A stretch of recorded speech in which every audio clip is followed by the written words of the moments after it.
parler de mon départ de France pour aller à l'étranger, plus particulièrement de mon départ de Nice.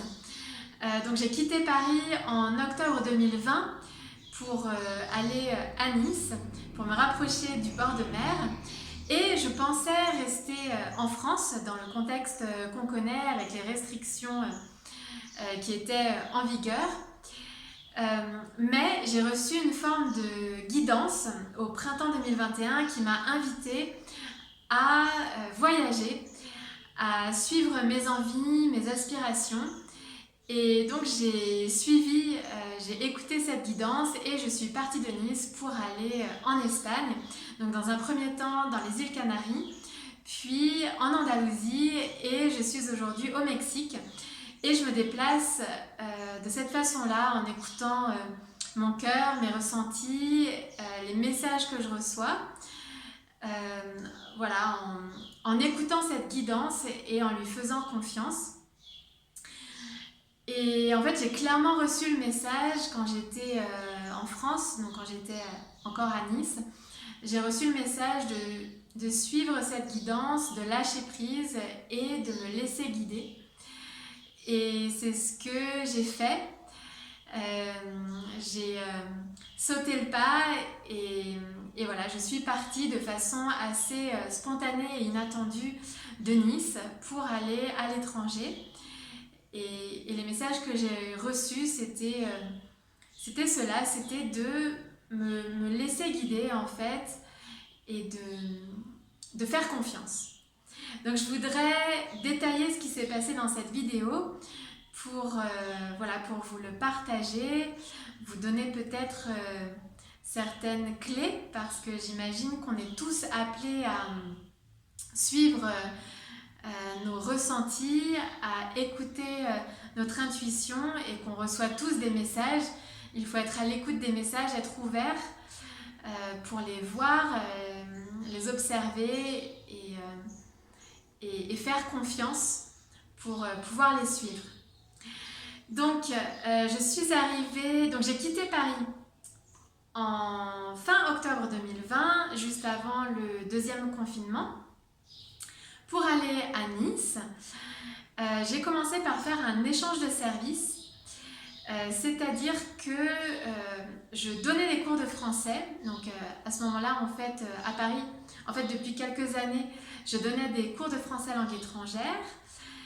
Et donc j'ai proposé ce service à Nice pour faire un échange. Donc je donnais des cours de français langue étrangère en échange d'un logement, en échange d'un loyer à prix réduit en fait.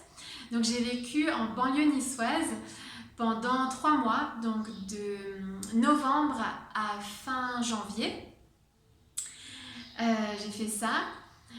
Et en janvier, j'ai eu envie de déménager en centre-ville de Nice. Là aussi, j'ai senti que je devais déménager. Et là aussi, je recevais des messages. J'avais l'intuition que c'était ce qui m'appelait. Donc, j'ai cherché un logement en centre-ville de Nice, sur Le Bon Coin, sur Airbnb principalement. Et grâce à Airbnb, j'ai trouvé un logement en plein centre-ville de Nice.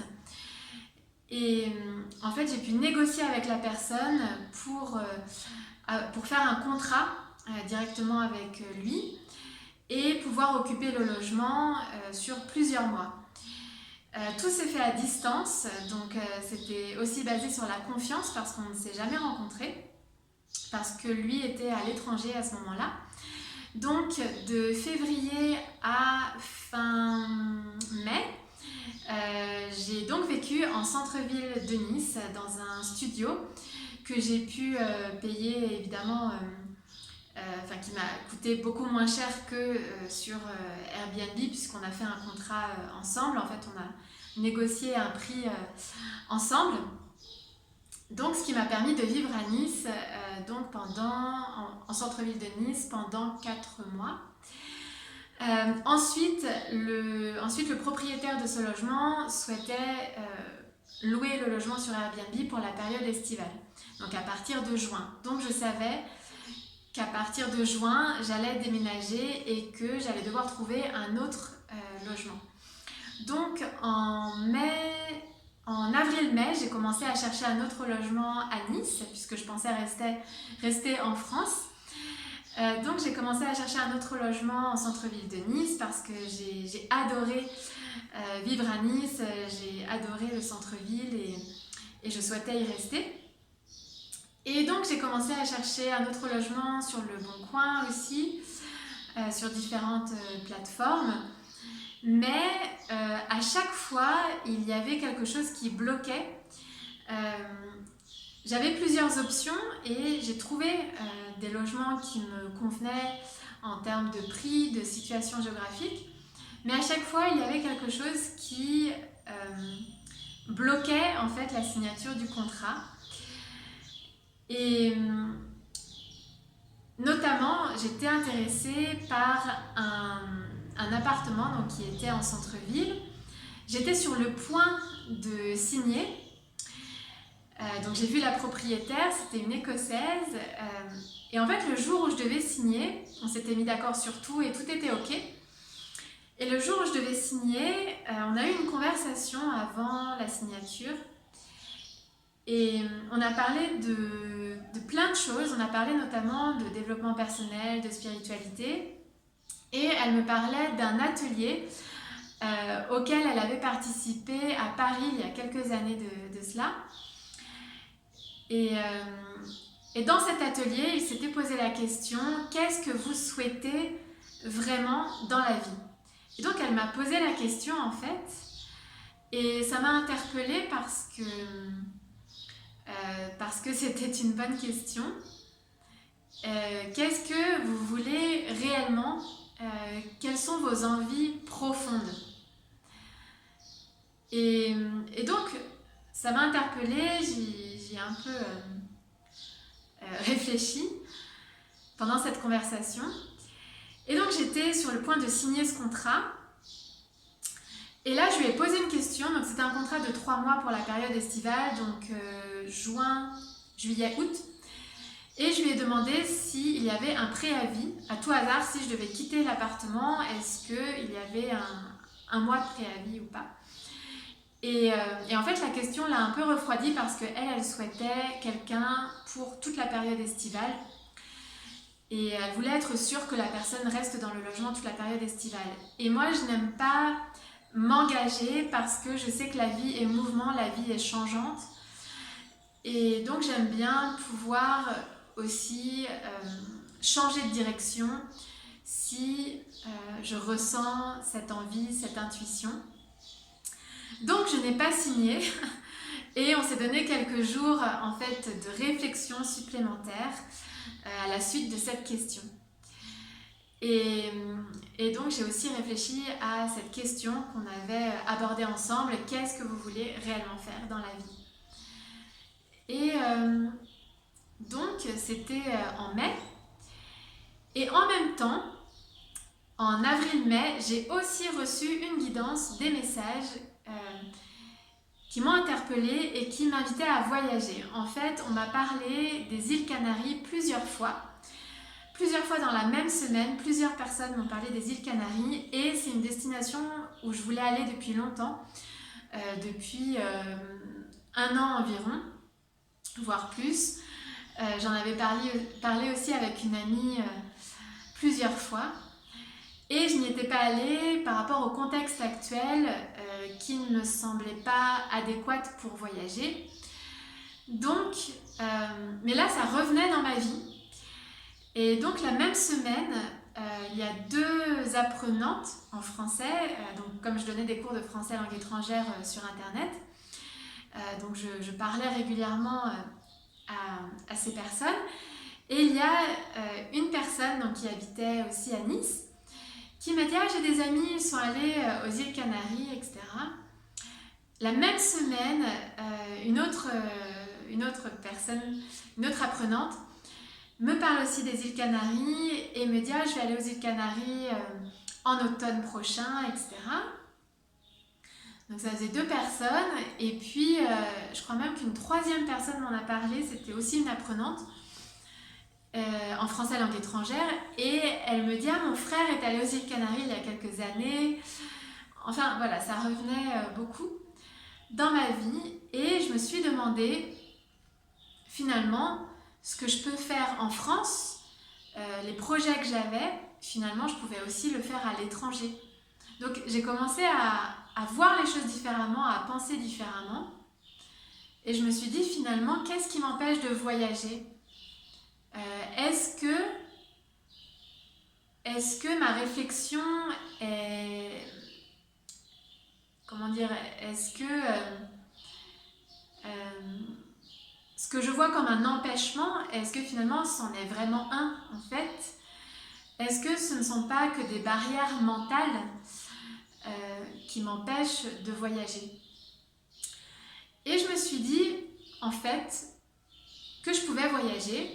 Alors j'ai beaucoup réfléchi, mais avant tout j'ai écouté aussi mon intuition, et j'ai compris en fait que c'était plus des barrières mentales qui m'empêchaient de voyager, et que si ma guidance m'invitait à voyager, c'est que c'était possible. Donc j'ai vu les choses comme ça, et je me suis dit ok, je vais aller aux îles Canaries. Mais ensuite, se poser la question de la date, quand y aller. Parce que c'était en mai, je devais quitter le logement le 1er juin, et je ne savais pas, en fait le 1er juin ça me laissait très peu de temps pour m'organiser. Mais là aussi je pense que c'est aussi une barrière mentale, parce que parfois on pense qu'on a besoin de beaucoup de temps, alors qu'en fait pas forcément. On peut faire les choses aussi plus rapidement que prévu. Et d'ailleurs c'est ce qui s'est passé. Donc je me suis dit je dois quitter le logement le 1er juin, et vraiment je ne savais pas quoi faire. J'ai passé 2 semaines à réfléchir, à comparer tous les vols, à penser à toutes les éventualités, à regarder tous les prix, et c'était une période assez difficile à vivre parce que je n'arrivais pas à me décider. Et je pense que quand c'est comme ça, le mieux c'est juste de ne rien faire. Juste vivre le moment présent, de finalement accepter de ne pas savoir, et accepter de vivre le moment présent et d'attendre. Mais bon, j'ai quand même décidé d'acheter un vol pour le 10 juin. En comparant tous les prix, etc., je me suis dit ok, le 10 juin, je pars de cet appartement le 1er juin, et ça me laisse encore 10 jours à Nice pour éventuellement profiter encore de la région, peut-être pour aller à Paris voir ma famille. Enfin, j'avais plusieurs idées en tête. Donc j'ai pris un vol pour le 10 juin, et j'ai commencé à chercher donc un autre logement donc pour le 1er juin, du 1er juin au 10 juin. Donc j'ai trouvé un logement qui était en location sur Airbnb, mais je l'ai trouvé sur un groupe Facebook en publiant un message et en expliquant ma situation. Donc une personne m'a proposé un logement en centre-ville. Voilà, donc c'était ce que je recherchais. Et donc on s'est vu quelques jours avant mon départ, je crois qu'on s'est vu 2 jours avant mon départ du logement que j'occupais, pour pouvoir donc déménager le 1er juin et rester une dizaine de jours dans ce nouveau logement. J'ai visité le logement, ça m'a plu, donc la personne a rédigé un contrat, et il me l'a envoyé, je l'ai signé. Donc je l'ai signé, je crois que c'était le 30 mai, quelque chose comme ça, ou le 31, je crois que c'était le 30 mai. Je le signe en PDF, donc il me l'a envoyé en ligne, je le signe en PDF, je le renvoie. Et là, le lendemain, donc le 31 mai, donc un jour avant mon départ, il me dit: j'ai bien reçu votre email avec le contrat, mais vous me dites que vous l'avez signé, mais la signature n'apparaît pas sur le PDF. Ce qui peut arriver en fait, mais pour moi, ça a été un message, ça m'a fait beaucoup réfléchir parce que j'avais déjà eu cette expérience avec l'histoire du contrat que je n'avais pas pu signer avant, euh, courant, dans le courant du mois de mai. Donc là, la situation se répétait. Et je me suis dit, c'est quand même bizarre que ça se passe. Ça m'a fait, donc ça m'a interpellée, ça m'a fait réfléchir et je me suis vraiment demandé est-ce que finalement je ne dois pas partir le 1er juin puisque c'est ma date de départ du logement et peut-être que la vie finalement m'envoie ce message pour me dire que la meilleure date pour moi pour partir c'est le 1er juin. Donc toute la journée, en fait le 31 mai, donc j'ai passé ma journée à nettoyer, à ranger, à préparer toutes mes affaires. Et le 31 mai au soir, je ne savais pas quoi faire. Est-ce que je restais à Nice une dizaine de jours comme je l'avais prévu ou est-ce que je partais le 1er juin en sachant que je n'avais absolument rien prévu pour partir. C'est-à-dire que j'avais prévu un vol, mais j'avais prévu un vol le 10 juin, donc pas le 1er juin. Et le soir même, en fait, on a tiré des cartes d'oracle avec ma mère au téléphone. Et parce que j'étais... c'était flou en fait pour moi et à la fois je sentais que la vie m'invitait à partir le 1er juin. Mais parfois les cartes, ça peut permettre de confirmer certaines choses qu'on ressent. Donc on a tiré des cartes et on a tiré une carte pour donc l'option rester à Nice. Et là la carte que j'ai tirée, du moins qu'elle a tirée pour moi, c'était facilité négative. Et l'autre carte qu'elle a tirée pour partir et aller à l'étranger, c'était... elle a tiré plusieurs cartes très lumineuses. Et c'était c'était très lumineux. Et donc, je ne pouvais pas ignorer en fait ces réponses et ça corroborait en fait ce que je ressentais aussi, ce que j'avais vécu, les messages que j'avais reçus. Donc, le 31 mai au soir, j'ai décidé de partir le 1er juin. Donc, j'ai dû envoyer un message à la personne qui me louait donc son appartement pour lui dire que finalement mes plans avaient changé et que j'allais partir directement à l'étranger. Et donc j'ai perdu le vol que j'avais réservé pour le 10 juin. J'ai préféré en fait écouter cette guidance en sachant que les messages que je reçois me guident vers le meilleur. En tout cas, c'est ce que je crois, que les messages que je reçois me guident vers le meilleur. Et il n'y a pas de bon ou de mauvais choix. Simplement, ce sont des expériences différentes. Mais j'avais reçu beaucoup de messages qui m'encourageaient à partir dès le 1er juin. Donc le lendemain, je suis partie d'ailleurs avec le soutien d'une amie que j'ai rencontrée très peu de temps avant et qui m'a beaucoup aidée. Merci encore. Et qui m'aide encore en fait, on est toujours en contact aujourd'hui. Et elle m'a beaucoup aidée justement à déménager parce que j'avais pas mal d'affaires. Et en fait, le 1er juin, donc le jour où je suis partie, j'ai tout organisé. En fait, j'ai trouvé les solutions dans le moment présent. Ça a été assez étonnant, mais en fait, c'est comme si je canalisais des solutions. En fait, comme si les solutions apparaissaient dans le moment présent. Et j'ai été la première étonnée. Et donc j'ai décidé de prendre un train pour Aix-en-Provence. J'ai vu, donc le jour même, le 1er juin. Et ensuite, j'ai vu que de Aix-en-Provence, il y avait un Blablacar le lendemain, le 2 juin, qui allait à Barcelone. Et tout s'enchaînait en fait très bien, tout était fluide. Donc j'ai fait confiance et je me suis dit, je vais faire ça. Donc on est allé à la gare ensemble avec cette amie Et elle m'a beaucoup soutenue, elle m'a beaucoup aidée à ce moment-là, à tout point de vue, matériellement, psychologiquement, spirituellement. Et donc je suis arrivée à la gare, j'ai pris ce train pour Aix-en-Provence et j'ai trouvé un Airbnb dans le train.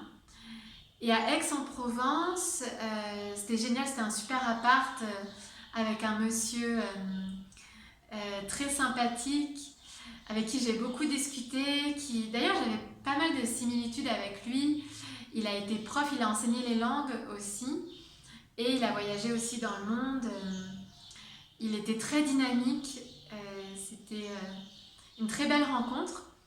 Il jouait de la musique, il m'avait joué de la musique, enfin voilà, ça a été une très belle rencontre.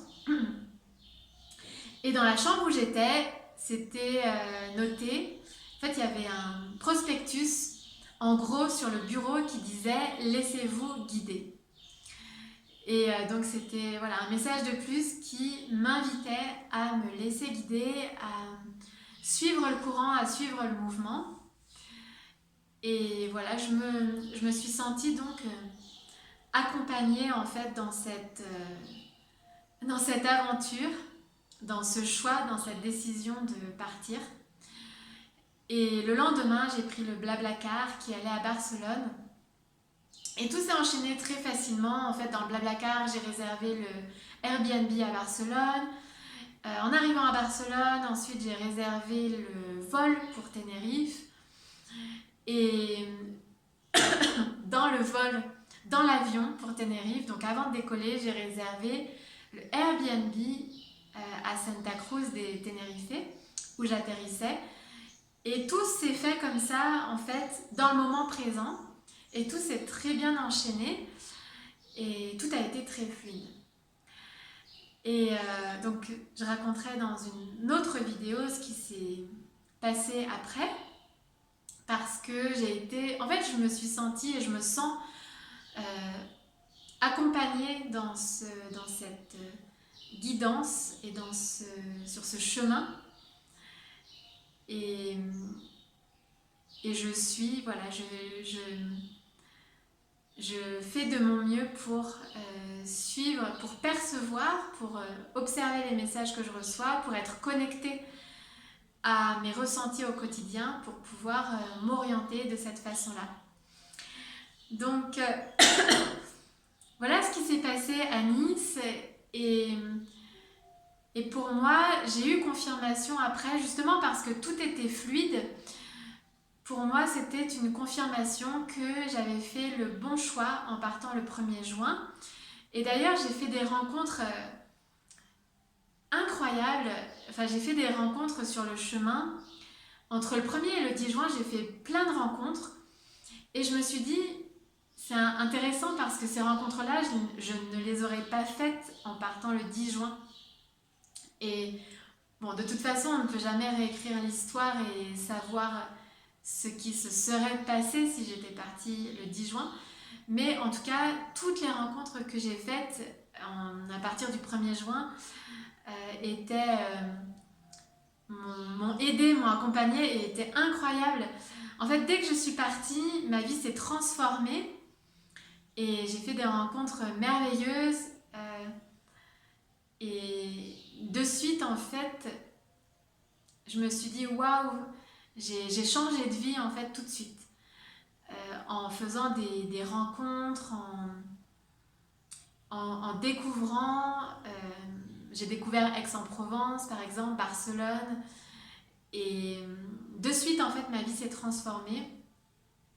Et j'ai vu que les choses étaient fluides. Et donc, ça m'a rassurée aussi. Et ça m'a confirmé donc que j'avais fait le bon choix. Voilà ce qui s'est passé pour résumer. Donc je serais ravie de pouvoir échanger avec vous sur ce sujet, sur la guidance, sur nos ressentis. Faire confiance à cette guidance, à nos ressentis pour aller de l'avant, pour faire confiance, voilà, pour avancer vers nos rêves, vers ce qu'on souhaite faire dans la vie. Parce que parfois, on se met des barrières mentales qui ne sont pas forcément justifiées si on arrive à voir les choses différemment. Voilà pour ce partage, donc je vous dis à bientôt pour d'autres partages. Vous pouvez me rejoindre sur les réseaux sociaux, sur Facebook et sur Instagram, sur la page Sur les ailes de Gaëlle. Et j'espère que cette vidéo vous aura peut-être donné quelques éléments de réponse par rapport à ce que vous vivez ou des éléments de réflexion. Je vous dis à très vite pour de nouveaux partages.